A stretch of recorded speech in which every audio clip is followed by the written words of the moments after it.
इस वक्त ਆਪਾਂ फिलहाल शेरे पंजाब अंदर ਜਿਹੜਾ ਸ਼ੋਅ ਚੱਲਦਾ ਪਿਆ ਆ ਉਹ ਆਪਾਂ ਮਹਾਰਾਜਾ ਰਣਜੀਤ ਸਿੰਘ ਦੇ ਵੇਲੇ ਦਾ ਵੇਖਾਂਗੇ, ਇੱਥੇ ਦਾ ਇਤਿਹਾਸ ਵੇਖਾਂਗੇ। ਤੇ ਆਜੋ ਫਿਰ ਤੁਹਾਨੂੰ ਆਪਾਂ ਫਿਲਹਾਲ ਵਿਖਾਉਂਦੇ ਆ ਸ਼ੇਰੇ ਪੰਜਾਬ ਦਾ ਅੰਦਰ ਦਾ ਮਿਊਜ਼ੀਅਮ ਦੇ ਅੰਦਰ ਦੇ ਨਜ਼ਾਰੇ, ਜਿੱਥੇ ਆਪਾਂ ਸ਼ੋਅ ਚੱਲਦਾ ਪਿਆ। ਸਾਨੂੰ 15 ਮਿੰਟ ਦਿੱਤੇ ਹੋਏ ਸੀ, 15 ਮਿੰਟ ਦਾ ਸਿਰਫ ਸ਼ੋਅ ਹੁੰਦਾ ਆ ਤੇ 15 ਮਿੰਟ ਤੋਂ ਬਾਅਦ ਫਿਲਹਾਲ ਦੂਸਰੀ ਦੀ ਵਾਰੀ ਆਏਗੀ। ਤੇ ਇਹ ਆ ਸ਼ੇਰੇ ਪੰਜਾਬ।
साडा महाराजा है, साडा अपना महाराजा रणजीत सिंह। इस तो पहला तां साडे ते बगाने ही राज करते सन। तैनूं पता है मैं महाराजा दी फौज विच सिपाही सां। एक रात असी जट्टियां खिलाफ एक जंग जित के मुड़े।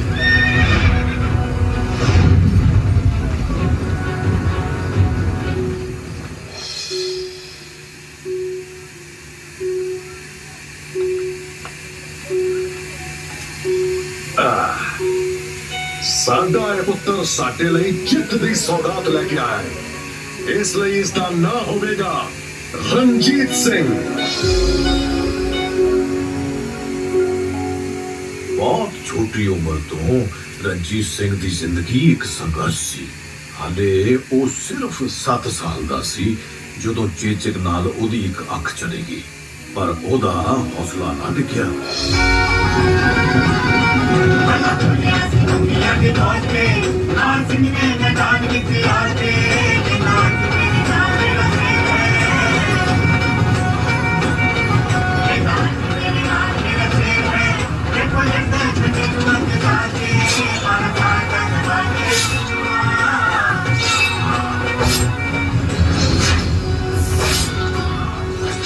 कई बार मेरी पिठ पिछों भी वार करते रहे टिक्का साहब। सबक सिखाने लगी, शुक्रिया सरदार जी।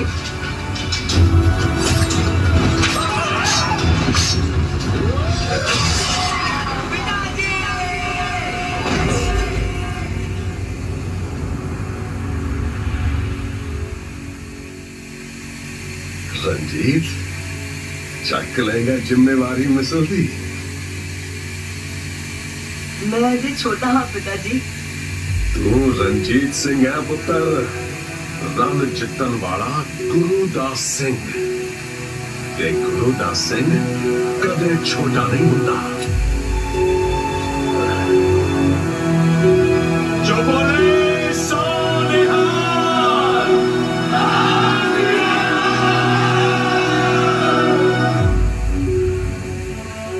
सिर्फ 12 साल की उम्र विच रणजीत सिंह दे मोढियां ते पूरी मिसल दी जिम्मेवारी आ पई।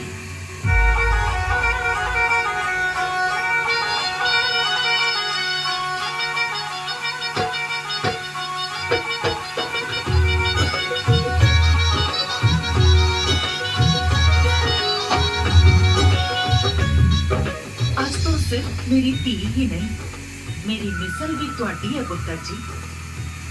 बदले विच मैनूं तुहाडे कोलों सिर्फ एक वचन चाहिदा है, एक अजिहा पंजाब जिस दी बाह वल भी ना झाक सके कोई। हाले ब्याह दियां खुशियां मठियां भी नहीं सन पईयां, कि काबुल तो अहमद शाह अब्दाली का पोता शाह जमान पंजाब उत्ते चढ़ आया। लाहौर जित के दुरानिया के हौसले बहुत बुलंद हैं सरदार साहब। ਸਾਰੇ ਸੋਚਦੇ ਨੇ ਕਿ ਸਾਨੂੰ ਪਹਾੜਾਂ ਵਿੱਚ ਚਲੇ ਜਾਣਾ ਚਾਹੀਦਾ ਹੈ। ਦੁਰਾਨੀ ਮੁੜ ਜਾਣਗੇ ਤਾਂ ਆ ਕੇ ਸਭ ਕੁਝ ਸਾਂਭ ਲਵਾਂਗੇ। ਪਿੱਛੇ ਬਚੇਗਾ ਕੀ? ਪੰਜਾਬ ਸਾਡਾ ਘਰ ਹੈ ਖਾਲਸਾ ਜੀ। ਆਖਿਰ ਕਦੋਂ ਤੱਕ ਆਪਣੀ ਹੀ ਧਰਤੀ ਤੇ ਬੇਗਾਨੇ ਹੱਥੋਂ ਜ਼ਲੀਲ ਹੁੰਦੇ ਰਹਾਂਗੇ? ਲੁਕ ਛਿਪ ਕੇ ਜ਼ਿੰਦਗੀ ਗੁਜ਼ਾਰ ਤਾਂ ਸਕਦੇ ਆ, ਪਰ ਜੀ ਨਹੀਂ ਸਕਦੇ। ਜੇ ਜੀਣਾ ਚਾਹੁੰਦੇ ਹੋ ਫਿਰ ਮਰਨ ਦਾ ਹੌਸਲਾ ਰੱਖੋ। ਤੂੰ ਲੋ ਖੰਡੇ ਤੇ ਬਾਕੀ ਸਭ ਵਾਹਿਗੁਰੂ ਤੇ ਛੱਡ ਦਿਓ। ਬੋਲੇ ਸੋ ਨਿਹਾਲ।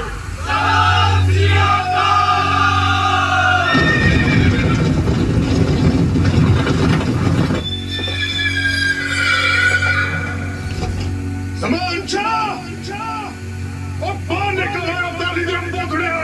ਵੇਖ ਤੇਰੇ ਬੂਹੇ ਖੜਾ ਚਰਨ ਸਿੰਘ ਦਾ ਪੋਤਰਾ ਰਣਜੀਤ ਸਿੰਘ ਲਲਕਾਰ ਲਿਆ ਹੈ ਤੈਨੂੰ।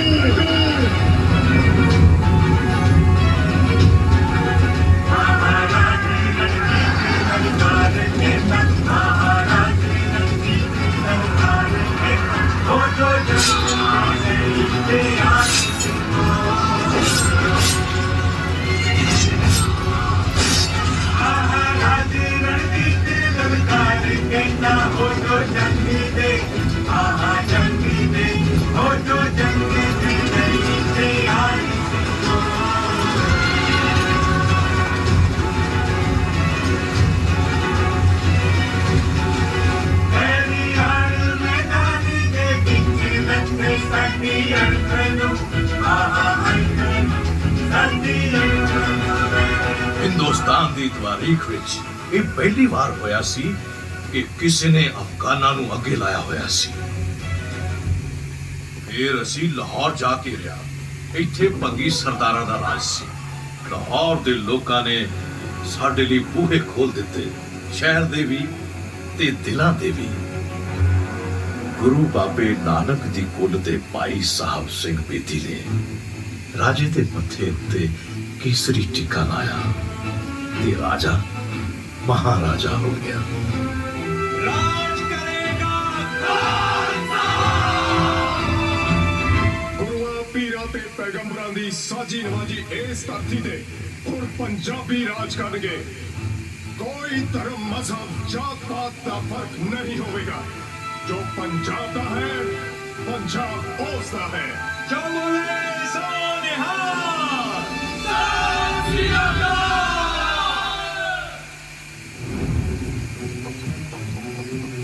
एक दिन अंबरसर के कुछ लोग दरबार खालसा विच सरकार खालसा अगे आन पेश हुए।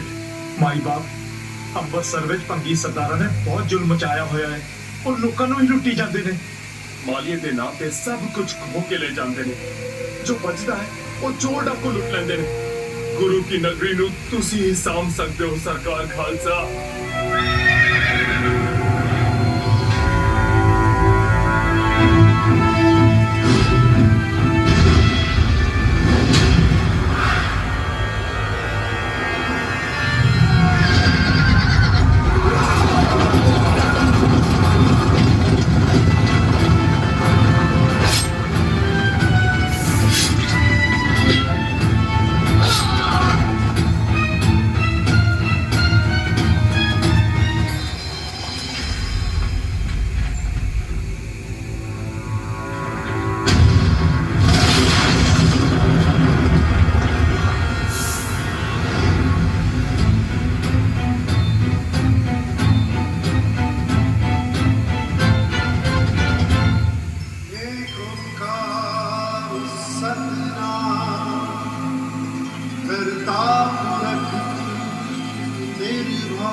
अकाल मूरत अजूनी सैभम गुर प्रसाद। ਹੁਣ ਰਣਜੀਤ ਸਿੰਘ ਦੀ ਸ਼ੋਭਾ ਪੂਰੇ ਮੁਲਕ ਵਿੱਚ ਫੈਲ ਗਈ ਸੀ। ਇੱਥੋਂ ਤੱਕ ਕਿ ਅੰਗਰੇਜ਼ ਵੀ ਉਹਨਾਂ ਨਾਲ ਸਮਝੌਤਾ ਕਰਨ ਵਾਸਤੇ ਕਾਲੇ ਪੈ ਗਏ। ਪਰ ਮਹਾਰਾਜੇ ਨੂੰ ਅੰਗਰੇਜ਼ਾਂ ਤੇ ਭਰੋਸਾ ਨਹੀਂ ਸੀ। ਉਹ ਸਾਰਾ ਮੁਲਕ ਹੜਪ ਗਏ ਸਨ। ਇਸ ਲਈ ਮਹਾਰਾਜੇ ਨੇ ਅੰਗਰੇਜ਼ਾਂ ਨੂੰ ਟੱਕਰ ਦੇਣ ਲਈ ਫਰਾਂਸ ਤੋਂ ਨੈਪੋਲੀਅਨ ਦੇ ਜਰਨੈਲ ਸੱਦ ਲਏ। ਉਹਨਾਂ ਨੇ ਸਾਨੂੰ ਲੜਾਈ ਦੇ ਨਵੇਂ-ਨਵੇਂ ਪੈਂਤਰੇ ਸਿਖਾਏ। ਫਿਰ ਮਹਾਰਾਜਾ ਦੀ ਜਿੱਤ ਤੇ ਜਿੱਤ ਹੁੰਦੀ ਗਈ ਤੇ ਪੰਜਾਬ ਮਹਾ ਪੰਜਾਬ ਬਣ ਗਿਆ।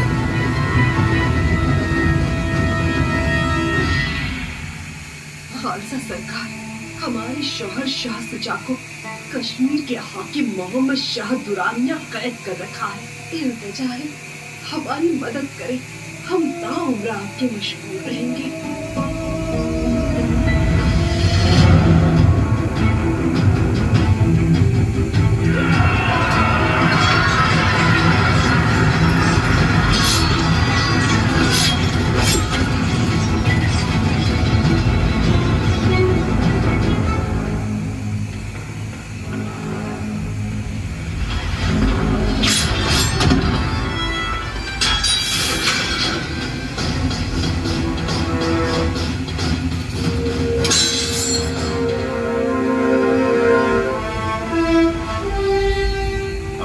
बचाने के लिए हम तहे दिल आपके शुक्रगुजार हैं खालसा जी।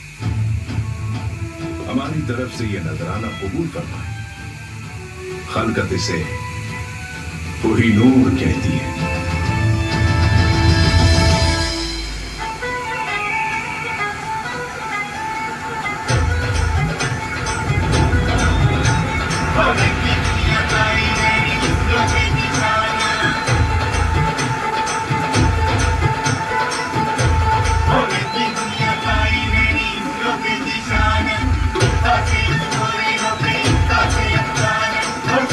पंजाब